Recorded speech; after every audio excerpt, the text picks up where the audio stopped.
Hello everybody, welcome back to another video. Today is another episode of your Payton's NHL trade report, as this trade happened a couple days ago on March 12th. Unfortunately, I wasn't able to really make any videos because of the fact I wanted to focus more on the Oilers content, and not just that, I was busy shooting all weekend. You guys know the full wrap.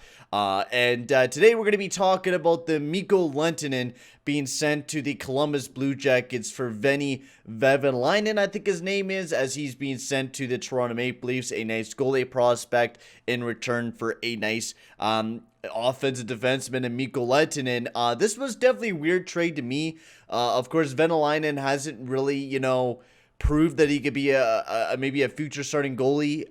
Last year for Cleveland Monsters, his first year in the AHL, he was 10-18, a 901 save percentage, a 276. A year before that, 2018-19 in Karpat, he had a 933, a 1.58 goals against average. He was looking great. This year when he got loaned back to the Liga, he was playing with the YGP team, and he was only having a 896 save percentage with a 3.8 team. Hasn't played too much in the AHL or the NHL. He's only played one game and hasn't looked too great with those numbers. So, but goalies, they're weird.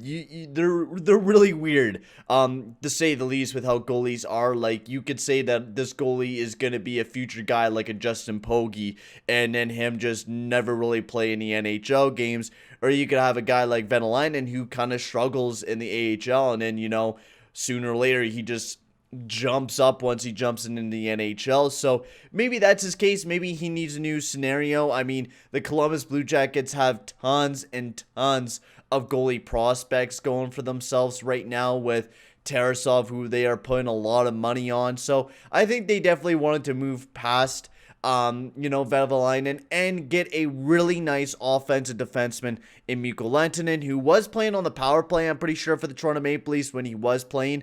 But this year, he played a little bit in the KHL. He had 17 points in 17 games. The year before that, the year that he got signed, in 60 games, he had 49 points. So Mikko Lehtonen is a for sure fire offensive defenseman, and it might work really well for this Columbus Blue Jackets corp, because, I mean, they don't got a lot of depth. Their next guys, they got Gabriel Carlson and Scott Harrington, which is not bad, but they're more of your, two-way defensive defenseman type of level players.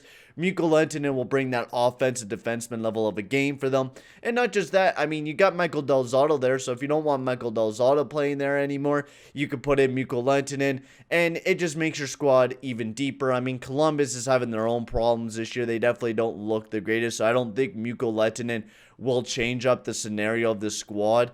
But I think the GM and what's his face? And Jarmo Kekalainen. It was right at the tip of my tongue, but I couldn't remember his name. Maybe Jarmo Kekalainen had some sort of, friendship with Mikko Lehtonen, but who knows? I think this is an even deal, honestly. I'm leaning more towards a Toronto Maple Leafs victory because of the fact that they're getting a very nice young goalie in Vehviläinen, and Mikko Lehtonen has only played 9 games in the NHL. Really didn't get too much of a chance, so we really don't know what's to come with Mikko Lehtonen. He's only 27, so he still has tons of time on his hands. So we'll have to see what this deal ends up being, but I'm going to definitely give it...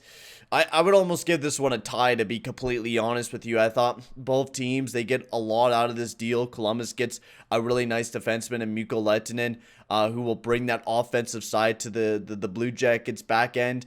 And Vehviläinen just makes that Toronto Maple Leafs, goaltending core more deep. And it brings a nice young goalie into the team as well, that you can maybe rely on in the future. So I think it's an even deal for both teams. I'm definitely going to lean towards the Toronto Maple Leafs because they did get the younger player and a guy who has still a decent amount of potential, even though he hasn't really done so well here in North America. He's only played 1 year and only 2 games this year. So we'll have to see what's the future to come for Vehviläinen. But so far, I'm definitely going to give this one a W for the Toronto Maple Leafs. Sorry, guys, that this came out so late. Also, I just want to let you guys know I will be doing a live stream tonight between the Calgary Flames and the Edmonton Oilers. I'll be doing live play-by-play. It'll be starting at 7 p.m. Mountain Time, so come and join. It'll be an absolute blast. And yeah, I'm gonna end the video here. Also, tell me guys what you thought about this trade and who you guys thought won it. And yeah, I'm gonna end it here. Thank you guys very much for watching, and I'll see you guys all in the next one. Adios, amigos.